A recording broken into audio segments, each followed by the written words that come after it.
Okay, so just a little update on the day. I woke up in the middle of the night or in the morning and it was still dark out, but I was confused. I was like, wait, I don't remember falling asleep.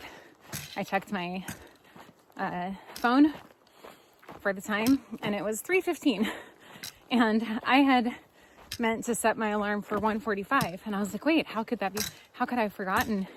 I didn't forget, but I did accidentally fall asleep. I think I just, as soon as I laid my head down, I was out. So lesson learned, set my alarm earlier in the day before I lay down to go to sleep.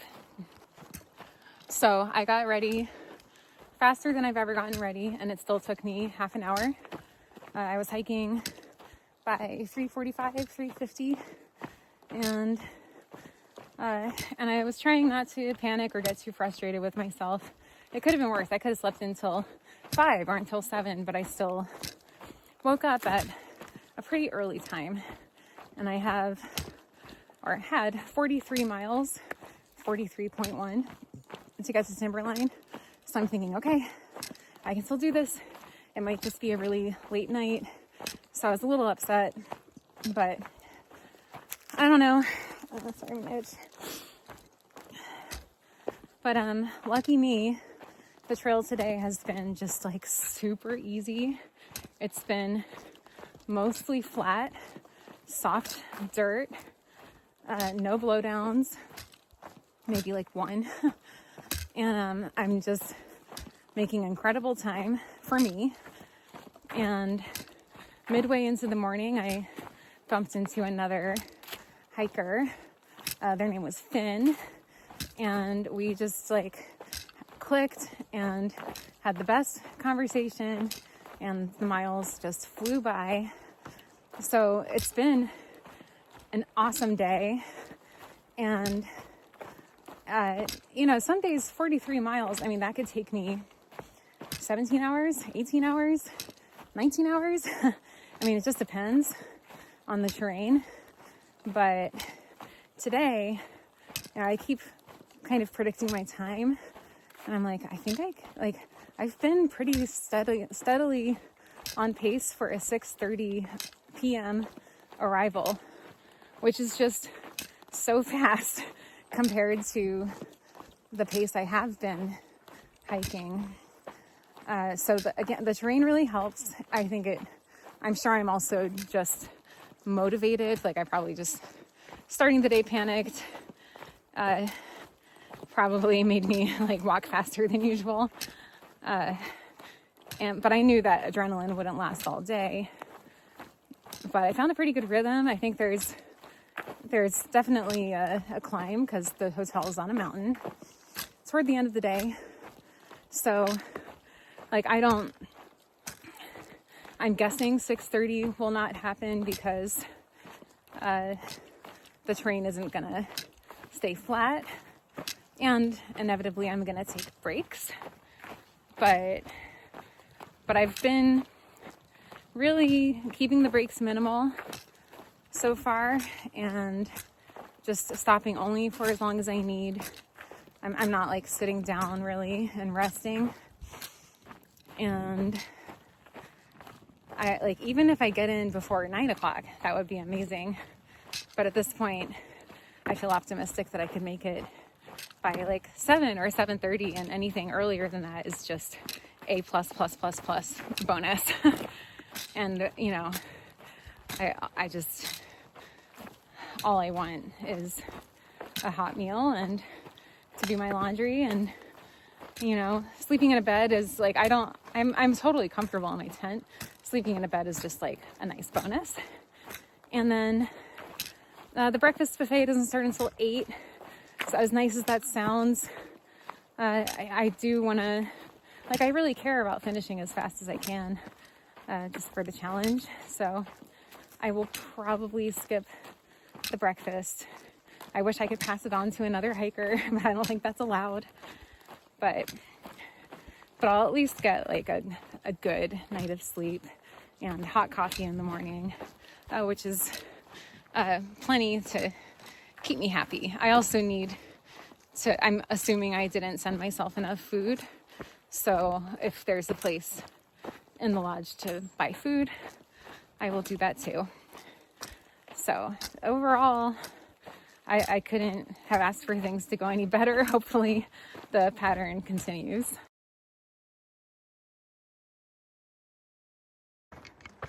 She is getting so close. Look at that. I'm coming. So right after I took that video of Mount Hood getting closer, a couple southbound hikers went by me and we said, hey, and they said, just so you know, there's trail magic at the next road crossing. Ah! I actually have a meal cold soaking in my backpack, but I can totally eat it later. I think I have like 10 miles to go. So what a good day. This mini goal to get to Timberline Lodge has been a really good confidence booster. I mean, I'm aware that I'm on easier terrain than, for instance, Northern California. So that has part to do with it. But just like having this mini goal, I don't know, it really motivated me to sacrifice some sleep. Except, I didn't last night because I forgot to set my alarm, but before that, and I've like pushed myself more than I would if I didn't have this goal. I think I'd feel a little more aimless, or if I didn't break, if I didn't have mini goals, I think it would make the trail feel really long. I mean, which it is, but it would make everything feel a little more hopeless, if that makes sense. So, I mean, this is a good learning experience. I have done this throughout the trip. It's usually centered around getting to towns at a certain time. But I mean, what it's showing me, and especially now, is that like I have more in me than I think. Like, I'm stronger than I think. I can go farther than I think. And I think my confidence went way down once the record was especially out of reach. And then I thought the trail would open up after the Sierra and I'd be able to get more miles in per day because I'm no longer going over these high passes constantly. But it was, Northern California, I loved it, but it was brutal. The blowdown sections, the burn sections, they were really hard. And I felt a bit deflated just continuing to see the number 3 in front of most of my mile totals for the day.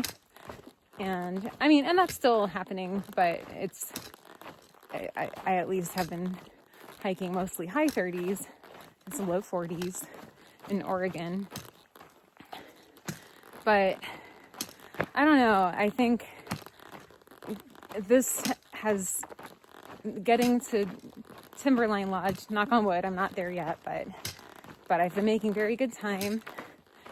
And it makes me think I should try harder. I should try harder in Washington. And I don't want to just coast to the end. And, I've been doing my best this whole trip, this whole trek. But I think that the definition of what my best is, or what that means, that I'm in control of that. And I don't know, I think it's important to not get complacent and to just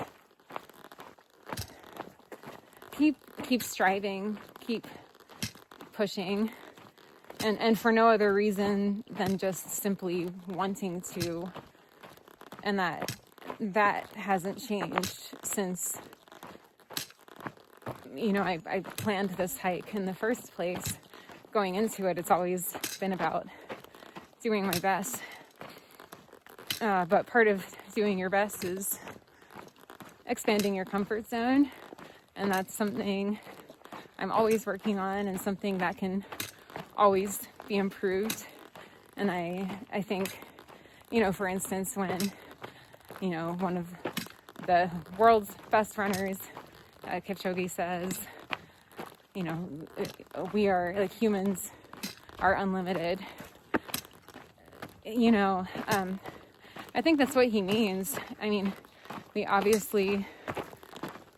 physical, mortal beings. We all die one day. Like, we're all limited to a point, but we can always give a little bit more, even if it's just a tiny bit. And that tiny bit can make all the difference, especially when you do it over and over and over and over again. So, yeah, I don't have regrets. I've been doing my best this whole time.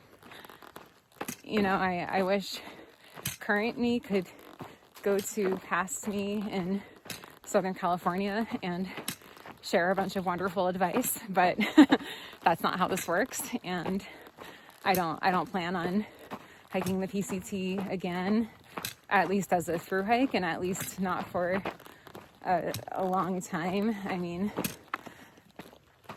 because there's other things in life that I want to do. I want to do everything. That's how I live every day, and that's how I live my life. And I want to do it all, and it's impossible, but I'm still gonna try. So that's what I'm saying is I don't plan on a do-over. All I can do is, you know, take what I've learned on this trip. And, you know, I have the state of Washington coming up, and it's like, there's nothing to lose. Just let her rip, go for it, leave it all out there. In college, you know, my teammates and coaches would say, like, leave it all out on the course. And there's no time like the present. Like, I'm here now, and I'm kind of, you know, what I was thinking about and shared about the other day is that, you know, this hike will eventually end. So, yeah, in addition to just appreciating every moment, because it's not going to last forever, it's like, also, you know, I want to make the best of it and do my best and do what I set out to do. And that's something I can walk away feeling really good about. I feel like someone left this picnic table here just for me to eat my cold-soaked dinner before my last push to Timberline Lodge.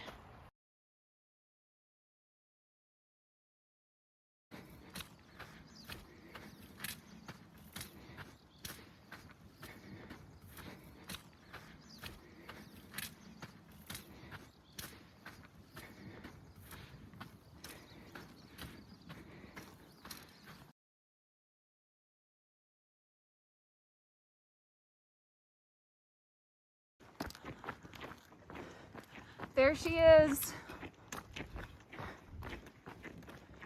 Timberline in all her glory. And oh yeah, get a view. Red rum. Zoom in. See Jefferson.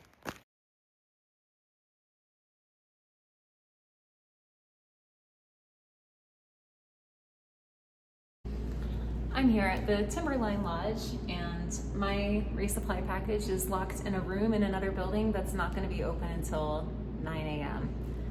And that's like such, you know, if I'm starting at 4 a.m., that's 5 hours, like that could be 15 miles that I'm missing out on. So they have a vending machine.